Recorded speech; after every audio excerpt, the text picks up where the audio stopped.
As you drive by a town, you notice that there's only one barbershop. Your friend tells you that in this town, everyone who doesn't give themselves a haircut gets one from the barber. Sure, that makes sense, but then you realize, who cuts the barber's hair? If he does cut his hair, then the barber doesn't cut his hair, but he's the barber, and if he doesn't, he's the barber, and it doesn't. Now you've got something that's neither true nor false. The good news is that this is actually just a paradox. And what makes it so cool is that it can't make sense. Why? Well, because it talks about itself.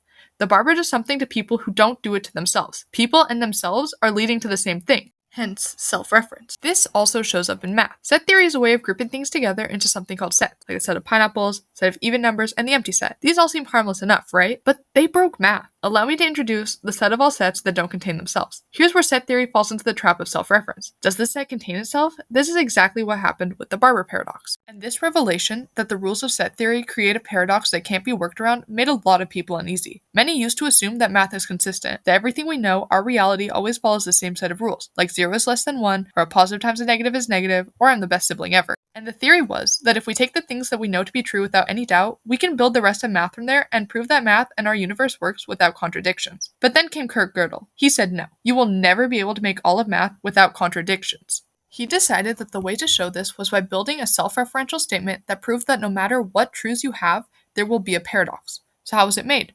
Gödel started by taking math and logic symbols and giving them a number.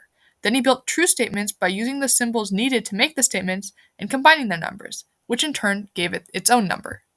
So the self-reference here can come when you mention something's number in the statement that the number represents, like this. The number of this statement is not g.